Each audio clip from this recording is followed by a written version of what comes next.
السلام علیکم ورحمۃ اللہ وبرکاتہ۔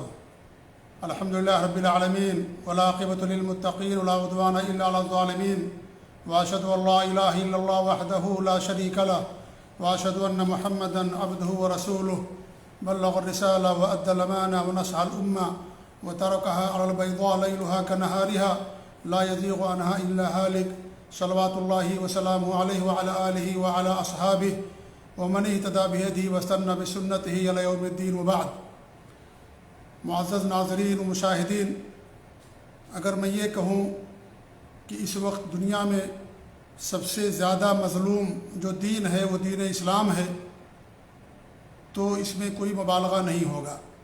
اسی طریقے سے اس وقت دنیا کے اندر سب سے مظلوم حکومت اگر کوئی ہے تو مملکت سعودی عرب ہے۔ ہر ایرا غیرہ نتھو خیرہ مملکت سعودی عرب کو مشورے دیتا پھرتا ہے، تحریر کے ذریعے سے، تقریر کے ذریعے سے، بیانات کے ذریعے سے ہر کوئی شخص انہیں مشورہ دیتا ہوا نظر آتا ہے۔ جو شخص اپنے گھر کو نہیں چلا سکتا، گھر میں 3-4 لوگ ہیں ان کو نہیں چلا سکتا، اس میں لوگ ٹوٹ پھوٹ کا شکار ہیں، آپس میں رنجش اور عداوت ہے، وہ لوگ ایسے لوگ مملکت سعودی عرب کو مشورہ دیتے پھرتے ہیں۔ اسی طریقے سے اگر پوری دنیا میں سب سے مظلوم کوئی خاندان ہے تو آل سعود ہے۔ انہوں نے اسلام کی اخلاص کے ساتھ اتنی خدمت کی، دین کی، حرمین شریفین کی، لیکن افسوس یہ ہے کہ انہیں دنیا میں ان کے ان خوبیوں کا اور ان کے ان خدمات اور کارناموں کا بدلہ لوگ انہیں الزام تراشیوں سے دیتے ہیں۔ کوئی انہیں منافق کہتا ہے تو کوئی انہیں یہودی کہتا ہے، کوئی انہیں کافر کہتا ہے، کوئی ان پر لعنت بھیجتا ہے، کوئی انہیں جہنم کا سرٹیفکیٹ دیتا ہے۔ ایسے لوگوں کی تعداد بہت زیادہ ہے اور آپ لوگ سوشل میڈیا میں دیکھتے اور سنتے رہتے ہیں۔ ابھی میرے پاس ایک کلپ آئی ہے، بہار کے ایک صاحب ہیں جن کا نام ہے عبداللہ سالم۔ یہ تو دیوبندی ہیں، انہیں چترویدی بھی لکھا جاتا ہے، اور حیرانگی کی بات تو یہ ہے کہ یہ بہار، کلکتہ اور بنگال کے اہل حدیث اسٹیجوں کی زینت بنتے ہیں اور انہیں باقاعدہ خطابت کے لیے وہاں بلایا جاتا ہے۔ ابھی ان کی ایک کلپ میرے پاس آئی، جو ویڈیو کلپ ہے، جس میں انہوں نے آل سعود کو یہودی قرار دیا کہ یہودی کی اولاد ہیں، اور اس طریقے سے بہت زیادہ غلط بیانی سے، الزام تراشی سے انہوں نے کام لیا۔ میرے پاس جس نے یہ بھیجی ویڈیو، انہوں نے کہا کہ ان پر رد ہونا چاہیے کیونکہ لوگ ان سے دھوکہ کھا رہے ہیں، اور اہل حدیث لوگ انہیں اپنے اسٹیج پر بلاتے ہیں اور باقاعدہ یہ وہاں پر تقریریں بھی کرتے ہیں۔ اس لیے میں نے فرض سمجھا کہ حق کا دفاع کیا جائے اور حق کو لوگوں کے سامنے بیان کیا جائے۔ یہی میری سب سے بڑی کمزوری ہے کہ میں باطل کو برداشت نہیں کر سکتا اور حق کا دفاع کرنے کے لیے میں میدان میں اتر جاتا ہوں۔ آج کی جو ہماری ویڈیو ہے اسی سے متعلق ہے کہ ان کی غلط بیانی اور الزام تراشی سے متعلق۔ انہوں نے تو دعویٰ تحقیق کا کیا کہ اگر میری ایک بات بھی جھوٹی ہو مجھے ہتھکڑی لگا کر کے جیل میں ڈال دیا جائے۔ میں نے تحقیق کی ہے، تحقیق کے بعد ہی ساری باتیں کر رہا ہوں۔ حالانکہ سچائی یہ ہے کہ ان کی ایک بات بھی تحقیق کے ترازو میں پوری نہیں اترتی۔ ان کا جو کچھ بھی ان کے پاس علم ہے، جو کچھ بھی ان کی معلومات ہیں، وہ سب کے سب یہودی، صہیونی، خوارج، روافظ اور فارسی اور اس طریقے جو صوفیہ ہیں، اہل بدعت ہیں، اور جو سعودی عرب کے حاسدین اور معاندین ہیں، وہی چینل اور اسی میڈیا سے انہوں نے کچھ معلومات حاصل کی ہیں جو سراسر ظلم اور زیادتی پر مبنی ہے، اور اس میں حقیقت سے دور دور کا کوئی واسطہ نہیں ہے۔ انہوں نے کہا کہ سعودی عرب کا نام پہلے جزیرۃ العرب تھا۔ کتنا بڑا جھوٹ اور کتنا بڑا یہ حدیث سے بھی ناواقفیت کی دلیل ہے اور تاریخ سے بھی ناواقفیت کی دلیل ہے۔ سعودی عرب کا کبھی بھی نام جزیرۃ العرب نہیں تھا۔ سعودی عرب کا نام پہلے مملکت الحجاز و نجد و ملحقاتها تھا۔ سن 1932 میں اس کا نام المملکۃ العربیہ السعودیہ پڑا ہے۔ المملکۃ السعودیہ العربیہ، یہ سن 1932 میں اس کا نام پڑا۔ پہلے اس کا نام مملکت الحجاز و نجد و ملحقاتها تھا، کبھی بھی اس کا نام جزیرۃ العرب نہیں تھا۔ جزیرۃ العرب پورے خطے کا نام ہے۔ آپ اس کو مثال سے یوں سمجھ سکتے ہیں جیسے ہم بر صغیر بولتے ہیں، بر صغیر کسی ملک کا نام نہیں ہے، بلکہ یہ پورے کچھ ایسے خطے کا نام ہے جس میں کچھ ممالک آتے ہیں۔ وہی مثال جزیرۃ العرب کی بھی ہے۔ جزیرۃ العرب کے اندر بہت سارے ملک آتے ہیں، ان میں سعودی عرب ہے، یمن ہے، اور اس طریقے سے اور بہت سارے ممالک ہیں جو جزیرۃ العرب کے اندر آتے ہیں۔ لہذا کبھی بھی سعودی عرب کا نام جزیرۃ العرب نہیں تھا، یہ ان کی طرف سے بہت بڑا جھوٹ ہے۔ اور اگر وہ اللہ کے رسول صلی اللہ علیہ وسلم کی حدیث مراد لیتے ہیں کہ جزیرۃ العرب سے آپ نے یہودیوں کو نکالنے کی بات کہی، تو جزیرۃ العرب سے کیا مراد ہے، اس کے بارے میں علماء کے یہاں اختلاف ہے۔ کچھ علماء یہ کہتے ہیں کہ جزیرۃ العرب سے مراد کیا ہے، مکہ، مدینہ اور حجاز ہے۔ کچھ لوگ یہ کہتے ہیں کہ جزیرۃ العرب سے مراد مکہ، مدینہ اور یمن کے علاقے ہیں۔ یہ ابن تیمیہ رحمۃ اللہ علیہ کی تحقیق اور ان کا قول ہے، اسی کو اختیار کیا انہوں نے۔ امام مالک کا بھی غالباً یہی قول ہے۔ اور ایک قول یہ ہے کہ پوری خلیج عربی، پورے عرب کے لوگ، جس میں قطر، یمن، حتیٰ کہ مصر بھی، اور فلسطین اور سیریا، جارڈن، یہ سارے کے سارے علاقے جزیرۃ العرب کہلاتے ہیں۔ امام ابن باز رحمۃ اللہ علیہ نے اسی کو راجح قرار دیا ہے۔ بہرکیف سعودی عرب کا کبھی بھی نام جزیرۃ العرب نہیں تھا۔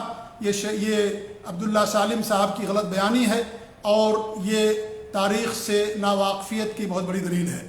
انہوں نے کہا کہ آل سعود یہ یہودی ہیں، اور ان کا جو بانی ہے اس کا نام ہے سعود مکاری۔ سعود مکاری، میں پہلی بار نام سن رہا ہوں مکاری۔ مکاری کون ہے، کس کی طرف نسبت ہے، کوئی بھی اس کو نہیں بتا سکتا ہے۔ شاید وہ مقرن کہنا چاہتا ہے، لیکن مقرن کی بجائے مکاری ان کی زبان سے نکل گیا۔ بہرحال یہ انہوں نے کہا کہ یہ سعود مکاری ایک یہودی تھا، اور اس کے ایک بیٹے تھے جس کا نام تھا محمد بن سعود ہو جائیں گے۔ یہی محمد بن سعود ہیں جن کے ہاتھ پر امام محمد بن عبد الوہاب رحمۃ اللہ علیہ نے بیعت کیا تھا، محمد بن سعود۔ تو ان کا کہنا یہ ہے کہ یہ ایک یہودی تھا سعود مکاری، اور اسی سے یہ ساری اولاد ہے، لہذا یہ آل سعود نہیں بلکہ یہ آل یہود ہیں۔ نعوذ باللہ من ذالک، کتنا بڑا جھوٹ، کتنا بڑا الزام۔ اور ایک ایسے خاندان کو جنہوں نے اپنے آپ کو اسلام کی خدمت کے لیے، حرمین شریفین کی خدمت اور توسیع کے لیے، پوری دنیا میں مسلمانوں کی خدمت کے لیے وقف کر رکھا ہے، ایسے لوگوں کو آپ یہودی کہہ رہے ہیں۔ آپ اپنے ایمان کی خیر کریں۔ اللہ کے رسول صلی اللہ علیہ وسلم کی حدیث ہے، اگر کوئی کسی کو کافر کہتا ہے اور وہ کافر نہیں ہے تو وہ کلمہ کہنے والے کی طرف لوٹ آتا ہے۔ کسی کو وہی یہودی کہنا اس کو کافر کہنے جیسا، بلکہ اس سے بھی کہیں زیادہ سخت ہے یہ۔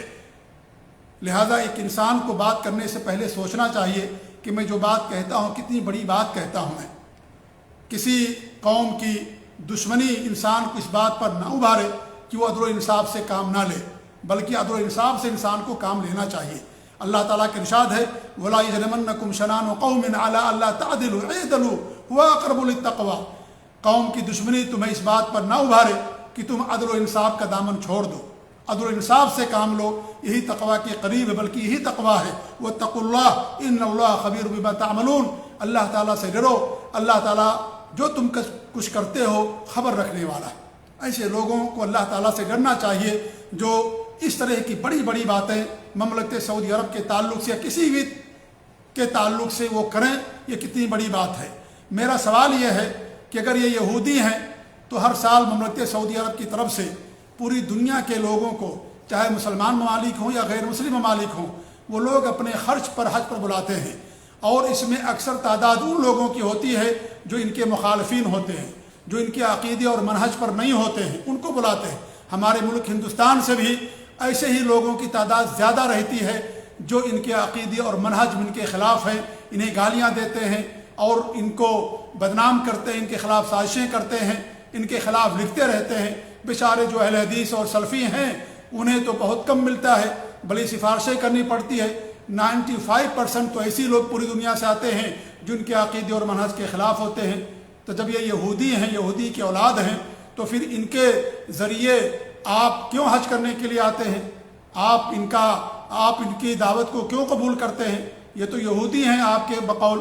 اس طریقے سے آپ دیکھیے، جب سعودی عرب کے سابق فرمانرواں خادم الحرمین الشریفین ملک فہد بن عبدالعزیز رحمۃ اللہ علیہ نے مدینہ کے اندر مجمع الملک الفہد لطباعت المصحف الشریف قائم کیا، اور یہ دنیا کا سب سے بڑا مطبع ہے جہاں سے قرآن کریم کی خدمت کی جاتی ہے، اور دنیا کی بڑی بڑی زبانوں میں قرآن کریم کی تفسیر کی گئی، اس کے ترجمے کیے گئے، اردو زبان کے اندر بھی دیگر زبانوں میں بھی۔ اگر یہ یہودی ہیں تو میرا سوال یہ ہے کہ پھر آپ کے علماء نے یہاں سے مجمل ملک فہد سے کیوں اپنی تفسیر کو تباہ کرایا اور دنیا کے اندر اس کو عام کرانے کی کوشش کی، اور جب اس تفسیر پر قدغن لگائی گئی، اسے بند کیا گیا، تو پھر آپ نے واویلا کیوں مچایا گیا؟ اور اس کے بدلے جب ایک تفسیر جو سلف صالحین کے عقیدے اور منہج کے مطابق ہے، احسن البیان، جسے پاکستان کے ایک بڑے عالم دین علامہ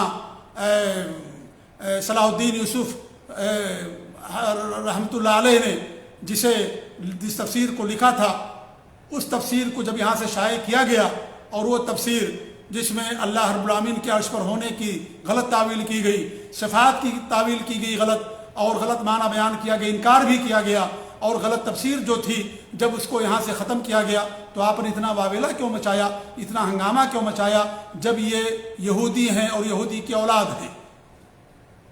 اگر یہ یہودی اور یہودی کی اولاد ہیں تو کیوں؟ اور پھر آپ دیکھیں ہمارے ملک کے اندر جتنے بھی مدارس ہیں، یہ جو لوگ ان کے خلاف ہیں، وہ لوگ سب سے زیادہ ان سے امداد لے کر کے جاتے ہیں۔ بیچارے اہل حدیثوں کو تو آٹے میں نمک کے برابر ملتا ہے، لیکن جو ہمیشہ ان کے خلاف بولتے ہیں، ان کے عقیدے اور منہج کے خلاف ہوتے ہیں، وہ لوگوں کو باقاعدہ سعودی عرب سے ہمیشہ امداد سب سے زیادہ ملتی ہے اور باقاعدہ ان کی مدد کی جاتی ہے۔ تو یہ یہودی ہیں تو آپ کو ان کی مدد نہیں لینی چاہیے، آپ کو چھوڑ دینا چاہیے۔ آپ کیا یہودیوں کے محتاج ہیں کہ آپ اپنے یہودیوں سے آپ جو ہے مدد لیں؟ تو یہ جو انہوں نے بات کہی ہے یہ سراسر جھوٹ ہے، الزام تراشی ہے۔ حقیقت یہ ہے کہ ان کو سعودی عرب کی تاریخ کے بارے میں ذرہ برابر بھی علم نہیں ہے۔ یہ کہا انہوں نے کہ جو آل سعود ہیں یہ اصلی نہیں ہے، عرب نہیں ہے یہ انہوں نے کہا۔ حالانکہ سچائی یہ ہے کہ جو آل سعود ہیں یہ ان کی تاریخ بڑی قدیم ہے، یہ خالص عرب کے لوگ ہیں، یہ بنو حنیفہ سے ان کی تاریخ ملتی ہے، اور بنو حنیفہ بنو بکر بن وائل سے ان کا تعلق تھا۔ اور جو حالیہ سعودی عرب ہے اس کے جو بانی ہیں وہ سعود بن محمد آل مقرن ہیں، جو قبیلے بنی حنیفہ سے تعلق رکھتے تھے۔ یہ درعیہ کے سب سے پہلے حاکم تھے، اور انہی کی طرف نسبت کرتے ہوئے سعودی عرب کا نام رکھا گیا، المملکۃ العربیۃ سعودیۃ العربیہ، انہی کی طرف نسبت کرتے ہوئے نام رکھا گیا۔ سعود کتنا پیارا نام ہے، جس نام سے ہی سعادت واضح ہوتی ہو، اس میں شقاوت اور بدبختی کہاں سے آ سکتی ہے؟ اللہ نے اس طریقے سے ان کو نام عطا کیا کہ ان کے نام ہی سے سعادت اور خوشبختی کی دلیل ہے یہ المملکۃ العربیہ سعودیۃ العربیۃ سعودیہ۔ تو یہ اصل سعود بن مقرن بن محمد آل مقرن، ان کی طرف مملکت سعودی عرب کی نسبت ہے، اور ان کی حکومت جو قائم ہوئی تھی اسی لیے ان کو آل سعود کہا جاتا ہے۔ اور ان کا دوسرا لقب آل مانے بھی ہے، اور آل مانے اس لیے کہ مانے ایک بنو حنیفہ کے ایک بڑے ہی با اثر اور بہادر اور زیرک انسان گزرے ہیں، اس لیے اور انہوں نے درعیہ کی تاسیس کی تھی، وہاں مضبوط قلعے اور مکانات تعمیر کیے، اور قلعوں ہی کی وجہ سے اسے درعیہ کہا جانے لگا، ورنہ پہلے وہ ملیبید اور غذیبہ کے نام سے جانا جاتا تھا۔ تو یہ مانے بہت بڑے اور مشہور آدمی تھے اس بنو حنیفہ کے خاندان کے، اس لیے ان کی طرف نسبت کرتے ہوئے ان کو آل مانے بھی کہا جاتا ہے۔ اس طریقے سے ان کا دوسرا ایک لقب ہے تیسرا آل مقرن، کیونکہ مقرن بن مرخان کی طرف یہ منسوب ہے، یہ بھی بنو حنیفہ سے تعلق رکھتے تھے، اس لیے ان کو آل مقرن کہا جاتا ہے۔ یہ تینوں جو نسبتیں ہیں لوگوں نے بھلا دی ہیں، یا ان تینوں نسبتوں کو سے یاد کرنے کے بجائے انہیں لوگ آل یہود کہتے ہیں، آل سلول کہتے ہیں، منافق کہتے ہیں، یہودی کہتے ہیں، اور نہ جانے کیا کیا کہتے ہیں۔ ہم کہتے ہیں آپ کہتے رہیے، ان کے میزان حسنات ہی میں اضافہ ہوتا ہے، اللہ تعالیٰ ان کے درجات ہی کو بلند کرتا ہے۔ آپ ان کی غیبتیں کرتے ہیں، ان کی چغلخوریاں کرتے ہیں، اور ان کے خلاف سازشیں کرتے ہیں، الزام تراشیاں کرتے ہیں، اللہ تعالیٰ ان کے مقام کو بلند کرتا ہے، اور اس طریقے سے اللہ تعالیٰ ان کے جو وفات پا گئے ان کے دروازے کے عمل کے دروازے کو بھی اللہ رب العالمین نے کھول رکھا ہے، اور ان کے اعمال کے اندر نیکیوں کے اندر اضافہ ہوتا رہتا ہے۔ آپ لوگ اپنے ایمان کی خیر منائیں۔ تو بہرحال یہ ان کی مختصر تاریخ ہے، اور ان کا 3 دور ہے۔ پہلا دور جو سعود بن محمد آل مقرن سے شروع ہوتا ہے، سن 1718 عیسوی کے اندر ان کو وہاں حکومت ملی، اور یہ حکومت 100 سال تک 1818 تک قائم رہی. یہ 100 سال تک جو یہ حکومت قائم تھی. اور انہی کے جو تیسرے حکمراں تھے محمد بن سعود بن محمد، انہی کے ہاتھ پر جا کر کے 1744 میں امام الدعوہ مجدد دین و ملت امام محمد بن عبد الوہاب رحمۃ اللہ علیہ نے جا کر کے بیعت کیا تھا. اور جب انہوں نے بیعت کیا تو شرک اور بت پرستی کے اڈے تھے، ان تمام چیزوں کو انہوں نے درعیہ سے ختم کیا اور اس طریقے سے علماء کی قدر کی اور توحید اور سنت کی کتابوں کی نشر و اشاعت کی. اور پوری دنیا سے لوگ اس علاقے کا رخ کرنے لگے علماء، اور انہوں نے علماء کو جگہ دیا اور اس طریقے توحید و سنت کا غلغلہ ہوا، بول بالا ہوا. جو شرک اور بدعات و خرافات تھی اس کا دائرہ سمٹتا جا رہا تھا، یہاں تک کہ اس حکومت کو اس ترکیوں نے کئی مرتبہ ختم کرنے کی کوشش کی، لیکن آخری بار سن 1818 میں مصر کے والی مصر ابراہیم پاشا کے ذریعے سے انہوں نے اس حکومت کو ختم کیا. یہ ان کا دور 100 سال تک تھا. دوسرا دور 1824 سے لے کر کے 1851 تک پر مشتمل ہے. یہ 67 سال تک یہ دور چلا، یہ حکومت چلی. اسے بھی ختم کر دیا گیا. جو حائل کے حاکم تھا جس کا نام تھا ابن رشید، اس نے ان کی حکومت کو ختم کیا. اور یہ لوگ ابھی جو یہاں کے فرمانروا ہیں، ان کے جو والد تھے عبدالعزیز، چھوٹی سی ان کی عمر تھی، ان کے دادا تھے عبد الرحمن جن کی حکومت تھی، اور یہ حکومت دوسری بار 67 سال تک چلی. پھر یہ لوگ کویت چلے گئے. اس کے بعد تیسرا جو ان کا دور ہے، یہ ان کی تاریخ کا سب سے سنہرا دور ہے. اور یہ دور جو ہے 1902 سے لے کر کے اب تک یہ قائم ہے، اور انشاءاللہ قیامت کی آخری صبح تک قائم رہے گا. ہمارے اللہ تعالیٰ سے دعا ہے کہ اللہ رب العالمین کی حکومت کو قیامت تک باقی رکھے. ان کے جو معاندین ہیں، حاسدین ہیں، اللہ تعالیٰ ان کو غارت کرے، ان کو برباد کرے، اور اس حکومت کو اللہ تعالیٰ قیامت کے آخری صبح تک قائم رہے. اللہ تعالیٰ ان کی مدد کرنے والا ہے. ان کے سب دشمن ہیں، لیکن اس کے باوجود یہ الحمدللہ یہ حکومت آج بھی قائم ہے اور ترقی کے منازل دن بدن طے کرتی جا رہی ہے اور طے کرتی جائے گی. تو ان کا تیسرا دور ہے سن 1902 سے لے کر کے اب تک تقریباً 119 سال گزر چکے ہیں. یہ حکومت ابھی بھی قائم ہے، اور تینوں دور اگر ملا لیا جائے تو 265 سال کا دور بنتا ہے. دنیا میں اس وقت اس سے بڑی اور پرانی کوئی حکومت نہیں ہے. 65 سال تقریباً اس کے آس پاس سمجھ لیجیے اس حکومت کے پر قائم ہوئے گزر گئے. دو مرتبہ ان کی حکومتیں مشرکین نے، بت پرستوں نے، اور اس طریقے سے جو صوفیاء ہیں یا جو قبر پرست لوگ ہیں، ان لوگوں نے ان کی حکومتوں کو ختم کیا. لیکن اللہ رب العالمین نے ان کی حکومتوں کو واپس بھی کرتا رہا، اور تیسری بار ان کو حکومت ملی جو آج تک قائم ہے. تو یہ مختصر سی تاریخ ہے جو میں نے آپ کے سامنے یہاں کے حکومت کے بارے میں پیش کیا ہے. انہوں نے ایک بات اور کہی جو کتنا بڑا جھوٹ ہے. انہوں نے کہا کہ میں نے ہر بات تحقیق سے کہی ہے، حالانکہ میں کتنا بڑا جھوٹ وہ کہتے ہیں کہ سن 1519 میں برطانیہ سے معاہدہ ہوا. 1519 میں اس حکومت کا برطانیہ سے کیا ہوا؟ معاہدہ ہوا اس حکومت کے لیے. میرے بھائی یہ حکومت 1519 میں تھی ہی نہیں. اس حکومت یہ سب سے پہلی بار جب یہ حکومت آئی، میں نے بیان کیا کہ سن 1718 میں پہلی بار یہ حکومت قائم ہوئی 1718 میں. اور آپ کہتے ہیں کہ 1519 میں برطانیہ سے ان کا معاہدہ ہوا. اس وقت تو دنیا کے اندر تھے ہی، ان کی حکومت ہی قائم نہیں تھی. 1519 کی آپ نے بات کہی ہے، اس وقت ان کی حکومت تھی ہی نہیں. آپ خود اندازہ لگائے کہ کتنا بڑا جھوٹ ہے یہ. میں سمجھا کہ شاید یہ ان کی زبان سے چیز ادا ہو گئی ہوگی. ہو سکتا ہے اس سے مراد وہ سعودی عربی تاریخ لے رہے ہوں. تو عربی تاریخ تو بھی 1443 تک پہنچی ہے، 1519 تک پہنچی ہی نہیں ہے. تو کس طریقے سے عربی تاریخ مراد لیا جا سکتا ہے؟ اور اگر یہ سمجھا جائے کہ انہوں نے 1915 مراد لیا ہے تو بھی یہ غلط ہے، جھوٹ ہے. اس لیے کہ 1915 سے پہلے یہ حکومت قائم ہے. سن 1718 سے حکومت قائم تھی، اور سن 1902 میں تیسری بار ان کو حکومت ملی. اور سن 1932 کے اندر یہ انہوں نے جو ہے مملکت سعودی عربیہ کا نام رکھا، جیسا کہ میں نے شروع بیان کیا. تو یہ بہت بڑا جھوٹ انہوں نے بیان کیا ہے. یہ اس بات کی دلیل ہے کہ نہ انہیں کتاب و سنت کا علم ہے، نہ ان کے پاس عقیدہ ہے، نہ ان کے پاس منہج ہے صحیح سلف صالحین کا، نہ ان کے پاس تاریخ کا علم ہے. کیونکہ انہوں نے جا کر کے آخر میں ایک بات اور کہی ہے. انہوں نے یہ کہا کہ جو کچھ بھی میرے پاس ہے یہ علماء دیوبند کی جوتیوں کے صدقے میں ہے. اعوذ باللہ من ذالک. کتنی حیرانگی ہوتی ہے مجھے یہ بات سن کر کے کہ اہل حدیث لوگ انہیں اپنے اسٹیج پر بلاتے ہیں، بہار، بنگال اور اس طریقے سے ان علاقوں میں جس آدمی کا عقیدہ یہ ہو کہ اس کے پاس جو کچھ بھی ہے وہ دیوبند کی علماء دیوبند کی حدیثوں جوتیوں کے صدقے میں، مکہ کے مشرکین کا جرم کیا تھا؟ ان کے پاس تو اور بڑی بڑی نسبتیں تھیں، وہ تو حضرت ابراہیم علیہ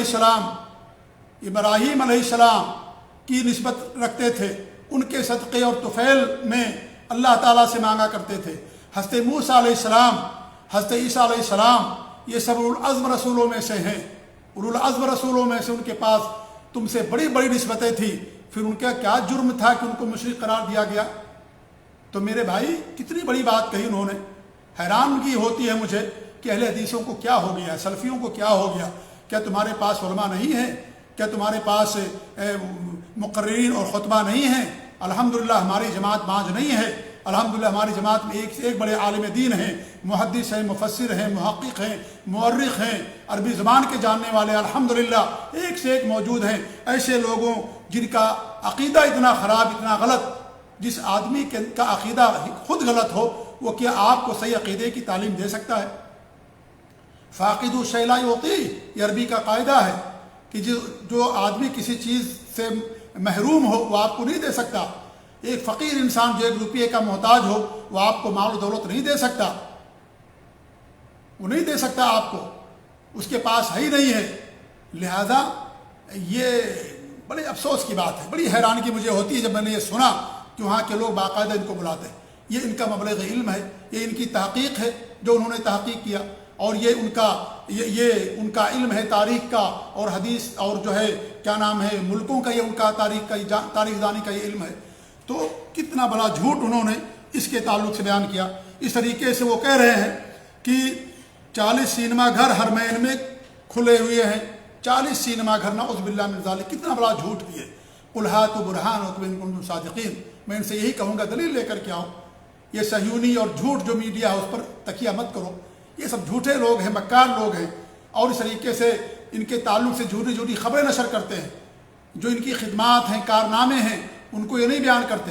ابھی آپ دیکھیے یہاں کے بڑے عالم دین ہیں صالح الوحیدان حفظہ اللہ، جو بیمار ہیں، پہلے یہاں کے جو قاضی القضات تھے وہ بیمار ہیں، ان کی عیادت کرنے کے لیے ملک سلمان حفظہ اللہ جاتے ہیں۔ خود ملک سلمان بیمار ہیں لیکن پھر بھی ان کی عیادت کرنے کے لیے مستشفیٰ ہاسپٹل تشریف لے گئے ملک سلمان حفظہ اللہ، اللہ تعالیٰ ان کی عمر میں برکت عطا فرمائے۔ آپ دیکھیں علماء سے محبت، علماء کی قدر، علم کی قدر کس طریقے سے یہاں پر ہے۔ ان کی عیادت کرنے کے لیے اتنے بڑے ملک کا سربراہ خود بیمار لیکن ان کی عیادت کرنے کے لیے آتا ہے۔ ایسی خبریں نہیں نشر کرتے ہیں، بدعات کے خلاف، شرک کے خلاف ان کے جو کارنامے دن بدن ہوتے رہتے ہیں ان چیزوں کو نشر نہیں کرتے ہیں لوگ۔ لہذا یہ جو انہوں نے کہا ہے سراسر جھوٹی بات ہے۔ کہیں بھی حرمین شریفین کے اندر کوئی بھی سینما گھر نہیں کھلا ہوا ہے، یہ سب جھوٹ ہے، ایک دم جھوٹ ہے، یہ ایک دم باطل ہے، اس کا حقیقت سے دور دور کا بھی کوئی واسطہ نہیں ہے۔ یہاں تک انہوں نے کہا کہ مندر بنائے جا رہے ہیں اور شیرہ نیاز کیا گیا ہے، بدر کے اندر جو ہے مندر بنائے جا رہے، منادر، جمع کا لفظ استعمال کیا، منادر نہیں، بہت سارے مندر بنائے جا رہے ہیں، شیرہ نیاز کیا گیا۔ میں ان سے پوچھنا چاہتا ہوں کیا شیرہ نیاز کے اندر آپ حاضر تھے؟ ہم تو یہ سعودی عرب کے اندر رہتے ہیں، ہمیں پتہ نہیں چلا اور نہ کسی کو معلوم ہے۔ تم یہ کہتے ہو کہ شیرہ نیاز کیا گیا، تو کیا وہ تم شیرہ نیاز کے اندر آئے تھے؟ اس کے اندر تمہاری شرکت ہوئی تھی؟ نعوذ باللہ، کتنی بڑی بات تم نے کہہ دی، کتنا بڑا جھوٹ بول دیا مملکت سعودی عرب کے اوپر، یہاں کے بادشاہوں کے اوپر۔ تو اس طریقے سے یہ لوگ جو ہے اس طرح کے جھوٹ بولتے رہتے ہیں۔ اور دیکھیے سعودی عرب سے نفرت اور عداوت کی دلیل بنیاد یہاں سینما گھروں کا کھلنا نہیں ہے۔ یہاں یہ سینما گھر تو آج ہیں، کل یہ سینما گھر نہیں تھے، پہلے نہیں پائے جاتے تھے۔ جب سے یہ حکومت قائم ہوئی، چاہے ان کا پہلا دور ہو، چاہے دوسرا دور ہو یا تیسرا دور ہو، آج تک یہ لوگ ان سے نفرت کرتے آ رہے ہیں۔ لہذا ان سے عداوت اور دشمنی کی دلیل اور وجہ سینما گھروں کا کھلنا نہیں ہے۔ ہم کہتے ہیں غلط ہے، یہ حرام ہے فلم دیکھنا، فلم دکھانا، سینما گھر، تمام چیزیں حرام ہیں، کوئی اس کو جائز قرار نہیں دیتا۔ لیکن میں کہنا چاہتا ہوں میرے بھائیوں کہ فلم دیکھنے سے بڑا جرم ہے شرک کرنا، اس سے بڑا جرم ہے۔ ایک فلم دیکھنے والا اگر شرک نہیں کرے گا وہ جنت کے اندر جا سکتا ہے، لیکن ایک جو فلم نہ دیکھتا ہو اگر وہ شرک کرے گا جنت کے اندر نہیں جا سکتا۔ اللہ نے جنت حرام کر دیا شرک کرنے والوں پر، الحمدللہ یہاں پر شرک کے انڈے نہیں ہیں، یہاں یہ لوگ شرک نہ کرتے ہیں، نہ کرنے کی اجازت دے سکتے ہیں۔ یہاں قبر پرستی نہیں، مزار پرستی نہیں، یہاں عرس نہیں، بدعات اور خرافات نہیں، اس لیے لوگ ان سے عداوت اور دشمنی کرتے ہیں۔ عداوت اور دشمنی کی وجہ یہ سینما گھروں کا کھلنا نہیں ہے، عداوت اور دشمنی کی وجہ ان کی توحید سے محبت ہے، قبر پرستی کی بنیادوں کو مسمار کرنا ہے۔ جب ان کو حکومت ملی، قبروں کو، مزاروں کو، سب کو انہوں نے زمین بوس کر دیا تھا، توحید کو عام کیا، شرک کو دنیا سے ختم کیا انہوں نے الحمدللہ اپنے ملک سے کیا، اور پوری دنیا کے اندر علماء مبعوث کیے جو توحید کا درس دیتے ہیں، لوگوں کو شرک سے روکتے ہیں، سلف صالحین کے عقیدے اور منہج کو لوگوں کے سامنے بیان کرتے ہیں۔ لہذا ان سے دشمنی کی وجہ سینما گھروں کا کھلنا نہیں ہے، ورنہ پہلے دور والوں سے کیوں تم دشمنی رکھتے ہو، دوسرے دور والوں سے دشمنی کیوں تمہیں، تیسرا دور جب شروع ہوا تب کیوں دشمنی تم نے کی ان سے؟ پہلے تو سینما گھر نہیں تھے یہاں پر، کیوں دشمنی رکھتے تھے تم؟ کیوں تم ان کے خلاف کتابیں لکھتے تھے اور ان کو نجس اور پلید کہتے تھے اور اس طریقے سے ان کے اوپر الزام تراشیاں کرتے تھے؟ تو یہ جو سیدھے سادے مسلمان ہیں بیچارے سلفی، کچھ علماء جو اپنے آپ کو سلفی کہتے ہیں، کچھ لوگ ہیں جو ان کے بہکاوے میں آ جاتے ہیں اور ان چیزوں کو لے کر کے مملکت سعودی عرب کو بدنام کرنے کی کوشش کرتے ہیں، ان کے سارے حسنات کو، ساری خوبیوں کو لوگ بھول جاتے ہیں۔ یہ سلف صالحین کا منہج نہیں ہے، یہ سلف صالحین کا طریقہ نہیں رہا ہے۔ اس لیے انہیں اگر عداوت اور نفرت ہے تو توحید سے ہے، اور جو بھی سعودی عرب سے نفرت کرے گا وہی ہوگا جس کو شرک سے محبت ہوگی اور توحید سے نفرت ہوگی، وہی سعودی عرب سے نفرت کرے گا، وہی سعودی عرب سے نفرت کرے گا، یاد کر لیجئے اس بات کو۔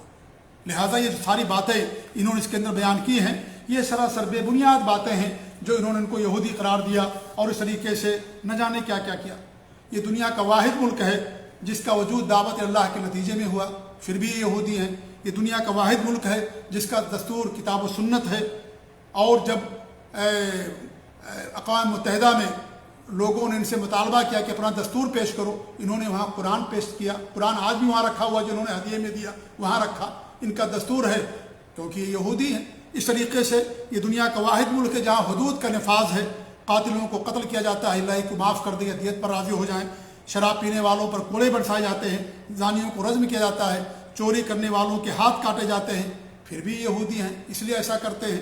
یہ دنیا کا واحد ملک ہے جہاں شرک و بدعات کا کوئی اڈا نظر نہیں آئے گا، کوئی مزار، اونچی قبر، جھنڈے، چبوترے، عرس، قبے، قوالیاں، قبروں پر چراغاں، پختہ قبریں، یہ ساری چیزیں آپ کو نظر نہیں آئے گی کیونکہ یہ یہودی ہیں۔ یہ دنیا کا واحد ملک ہے جو علماء کا ادب و احترام ہے، دنیا کے کسی بھی ملک کے اندر یہ ادب و احترام نہیں پایا جاتا ہے چونکہ یہ یہودی ہیں، اس لیے ایسا کرتے ہیں۔ پوری دنیا میں سب سے زیادہ مساجد اور مدارس اور دینی مراکز بنانے والا اگر کوئی ملک ہے تو مملکت سعودی عرب ہے، اور اس کے تو اس لیے کہ یہ یہودی ہیں، اس لیے مساجد اور مدارس کی تعمیر کرتے ہیں۔ یہاں دنیا کا سب سے بڑا قرآن کی طباعت کا، تفسیر کی طباعت کا سب سے بڑا مرکز کھولا گیا ہے، اس لیے کہ یہودی ہیں یہ، اس لیے قرآن کی خدمت کر رہے ہیں یہ لوگ۔ سب سے بڑا مرکز السنہ و سیرہ نبویہ قائم کیا گیا ہے ملک سلمان حفظ اللہ نے مدینہ کے اندر، جہاں پر اللہ کے رسول صلی اللہ علیہ وسلم کی سنت اور آپ کی حدیثوں پر تحقیق کی جاتی ہے، اس لیے کہ یہ لوگ کیا ہیں، کیا نام ہے، یہودی ہیں، اس لیے ایسا کرتے ہیں۔ کتنے بڑے افسوس کی بات ہے کہ انسان اپنی زبان سے ایسی بات کہہ دیتا ہے اور نہیں سمجھتا کہ میری بات کتنی بڑی بات ہے۔ انہوں نے تبلیغی جماعت کے حوالے ساری بات کہی۔ میرے بھائی، تبلیغی جماعت ہی نہیں، یہاں پر کسی بھی جماعت کے لیے اپنی جماعت کا لیبل لگا کر کے دعوت تبلیغ کرنے کی اجازت نہیں ہے۔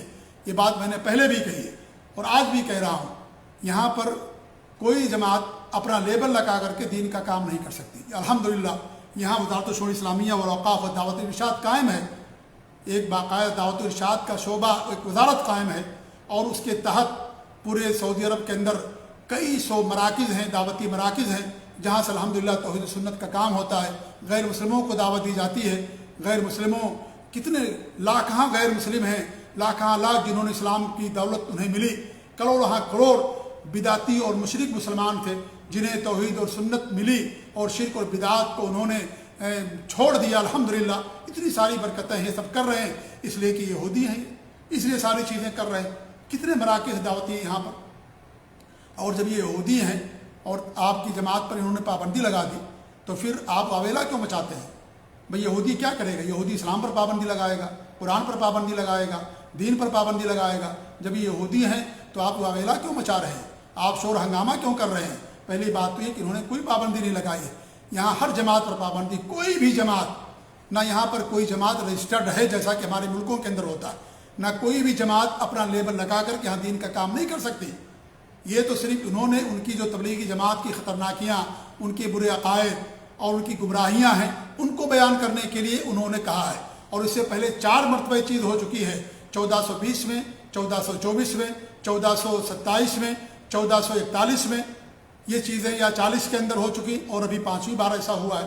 اور صرف تبلیغی جماعت نہیں بلکہ ہر وہ جماعت جو سلف صالحین کے عقیدے سے منحرف ہے، غلط عقیدہ ہے، غلط منہج ہے، ان تمام لوگوں پر اس طریقے سے وقتاً فوقتاً یہ اپنے خطبہ کو رہنمائی کرتے ہیں کہ معاشرے کو ان کے غلط عقائد سے پاک کرنے کے لیے ان کی خطرناکیاں اور ان کے نقصانات لوگوں کے اندر بیان کیے جائیں۔ الاخوان المسلمین، السروریہ اور اس طریقے صوفیہ اور بدعات اور خرافات اور شرک پر تو ہمیشہ ان کا خطبہ اور درس ہوتا ہی رہتا ہے۔ یہ پہلی بار ایسا نہیں ہوا ہے۔ اب چونکہ سوشل میڈیا بہت زیادہ اس وقت حرکت میں ہے، اس لیے خبر نشر ہو جاتی ہے، ورنہ یہ چیز تو بہت پہلے سے ہوتی رہی اور ہوتی رہی ہے اور ہوتی رہے گی۔ ابھی تعویذ گنڈے کے اوپر انہوں نے کہا تھا کہ تمام مسجدوں کے اندر تعویذ گنڈے کی مذمت اور اس کے نقصانات اور اس کی خطرناکی پر خطبہ دیا جائے۔ تو اس طریقے سے وقتاً فوقتاً اس طریقے کی باتیں ہوتی رہتی ہیں تاکہ معاشرے کو غلط عقیدوں سے پاک و صاف رکھا جائے۔ تو اس سے کوئی تعلق نہیں ہے کہ آپ اس کو اس تناظر میں دیکھیں جس تناظر میں ہمارے یہاں کے لوگ دیکھتے تو پروپیگنڈا ہے کہ ان کے اوپر پابندی لگائی گئی ہے، ان کے اوپر کوئی پابندی نہیں لگائی گئی ہے، اور اگر پابندی ہے تو تمام جماعتوں پر پابندی ہے۔ سن 1400 میں جب جوہیمان کا فتنہ ہوا تھا اس وقت سے لے کر کے ہی یہ ساری پابندیاں سب کے اوپر ہیں، بلکہ اس سے پہلے جب ملک عبدالعزیز رحمۃ اللہ علیہ کو اللہ رب العالمین نے یہاں پر قبضہ دیا اور اللہ رب العالمین نے ان کو یہ سارا علاقہ فتح کرایا، تو ان کے پاس الاخوان المسلمین کے لوگ آئے تو ان سے آفس مانگی، تو ملک عبدالعزیز رحمۃ اللہ علیہ نے کیا کہا؟ کلنا مسلمون و کلنا اخوان، ہم سب کے سب مسلمان ہیں، سب کے سب آپس میں بھائی بھائی ہیں، ہمیں اس کی کیا ضرورت؟ الحمدللہ یہاں پر ایک ہی جماعت ہے جو سلف صالحین کے نقش قدم پر چلنے والی اہل سنت والجماعت، سلف صالحین کتاب و سنت، صحابہ سے محبت، سنت سے محبت، اس کی نشر و اشاعت کرنے والی جماعت ہے، ایک ہی جماعت ہے۔ اس لیے یہاں پر دیکھیے کوئی لیبل آپ کو نظر نہیں آئے گا، نہ مسجدوں کے اوپر نہ مدرسوں کے اوپر کوئی لیبل آپ کو نظر نہیں آئے گا۔ ایک ہی جماعت ہے سلف صالحین کی، اور ایک ہی جماعت ہونی بھی چاہیے، سلف صالحین کی جماعت، کتاب و سنت کی جماعت، اور باقی جو جماعتیں فرقے ہیں اللہ کے رسول نے کیا فرمایا؟ کل فی النار الا واحدہ، سارے جہنم کے اندر جائیں گے سوائے ایک فرقہ کے۔ وہی فرقہ یہاں پر ہے، کتاب و سنت والا فرقہ، سلف صالحین کے نقش قدم پر چلنے والا فرقہ۔ لہذا یہ جو باتیں انہوں نے کہی ہیں یہ سب سے جھوٹی باتیں ہیں۔ سب سے زیادہ فلسطین کی مدد کرنے والا بھی اگر کوئی ملک ہے تو مملکت سعودی عرب ہی ہے، اس لیے کہ یہودی ہیں، اس لیے سعودی فلسطین کی مدد کرتے ہیں۔ آج تک اسرائیل سے ان کا کوئی تعلق نہیں ہے، نہ تجارتی نہ دفتر کا اور نہ ہی سفارتی کوئی تعلق ان کا ان سے نہیں ہے، لیکن کیونکہ یہ یہودی ہیں اس لیے اسرائیل سے ان کا کوئی تعلق نہیں ہے۔ تو میرے بھائی کیا کیا باتیں کہی جائیں، یہ سب ایسے لوگوں کے اللہ تعالیٰ کا خوف کرنا چاہیے اور اللہ تعالیٰ کے سامنے سب کو حاضر ہونا ہے اور حساب دینا ہے، اور یہ زبان کی حفاظت انسان کے لیے بہت ضروری ہے۔ انسان اپنے زبان کے غلط استعمال کرنے کی وجہ سے جہنم کے اندر جائے گا۔ اللہ کے رسول صلی اللہ علیہ وسلم کی حدیث ہے سب سے زیادہ گناہ انسان زبان کے ذریعے سے کرتا ہے، اور ایک حدیث میں آپ فرماتے ہیں کہ وَهَلْ يُكَبُّ النَّاسُ فِي النَّارِ وَهَلْ يُكَبُّ النَّاسَ فِي النَّارِ إِلَّا حَصَائِدُ أَلْسِنَتِهِمْ، کہ لوگوں کو جہنم میں ان کی زبانوں کی غلط استعمال کی وجہ سے لوگ جہنم کے اندر جائیں گے، جو ہے ان کو داخل کیا جائے گا۔ اس طریقے سے بہت ساری حدیثیں ہیں۔ آپ صلی اللہ علیہ وسلم فرماتے ہیں جو شرمگاہ کی اپنی زبان کی حفاظت کی ذمہ داری لے لے، میں ایسے شخص کے لیے جنت کی ضمانت لیتا ہوں۔ زبان کی حفاظت کیجیے، زبان کی قدر کیجیے، اور اللہ تعالیٰ کے یہاں جواب دہی کا احساس کیجیے۔ اگر دشمنی ہے تو بھی عدل و انصاف سے کام لیجیے۔ ہم آپ پر کوئی حکم نہیں لگاتے، کسی بھی چیز کا کوئی حکم نہیں لگاتے، آپ جو چاہیں جو کیجیے۔ آپ نے اتنا غلط عقیدہ بیان کیا کہ ان کی جوتیوں کے صدقے میں آپ کا عقیدہ آپ کے ساتھ ہے، ہم یہ بتائیں گے کہ آپ کا عقیدہ غلط ہے، یہ حرام ایسا عقیدہ رکھنا، یہ شرک نہیں تو شرک کا ذریعہ ضرور ہے یہ اس طرح کا عقیدہ رکھنا۔ لہذا یہ ہم آپ کو دعوت دیتے ہیں کہ آپ اہل حدیث اسٹیج پر اگر آتے ہیں تو اپنا عقیدہ کی بھی اصلاح کیجیے اور اپنا عقیدہ بھی درست کیجیے اور بدعت اور خرافات کو چھوڑیے، اور واضح ہو گیا کہ آپ کے دلوں کے اندر جو حقد ہے، جو عداوت ہے، اور جو سعودی عرب کے تعلق سے غلاظت بھری ہوئی ہے، وہ تمام باتیں واضح ہو جاتی ہیں وقتاً فوقتاً۔ یہ واقعات بتا دیتے ہیں کہ انسان کون صحیح منہج پر ہے۔ اس یہ واقعات کشافات ہوتے ہیں، انسان کے منہج کو، اس کے عقیدے کو، اس کی فکر و اس کی سوچ کو بتا دیتے ہیں کہ کون کس عقیدے کس منہج کا ہے۔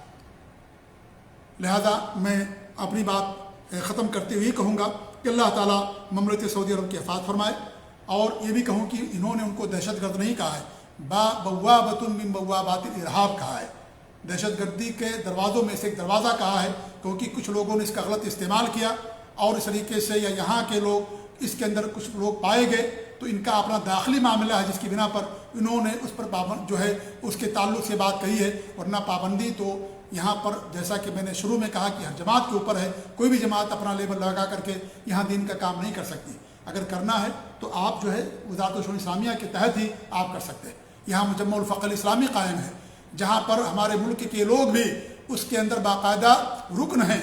سوال یہ کہ یہودی ہیں یہ تو پھر مجمع الفقہ الاسلامی کے اندر کیوں رکن ہیں؟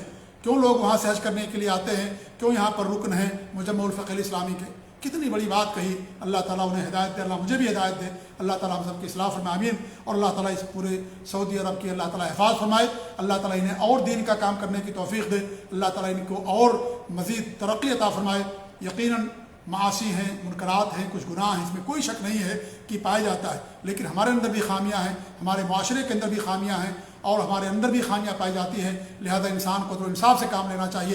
اگر آپ کے والدین، آپ کے گھر والے کوئی غلط کام کرتے ہیں، آپ اسے روڈوں پر نہیں بیان کرتے، ان کی اصلاح کرنے کی کوشش کرتے ہیں۔ اس لیے اصلاح کا طریقہ یہ ہے کہ آپ ان کے کان میں کہیں، خاموشی سے ان کی اصلاح کرنے کی کوشش کیجیے۔ اس طرح کی باتیں کرنا، یہ سب جو ہے ہنگامہ کھڑا کرنا ہے اور حکومتوں کے خلاف لوگوں کو رغلانا ہے، یہ خوارج کی پہچان ہے، یہ سلف صالحین کے نقش قدم پر چلنے والوں کی پہچان قطعاً نہیں ہو سکتی ہے، نہ کبھی رہی ہے اور نہ کبھی ہوگی۔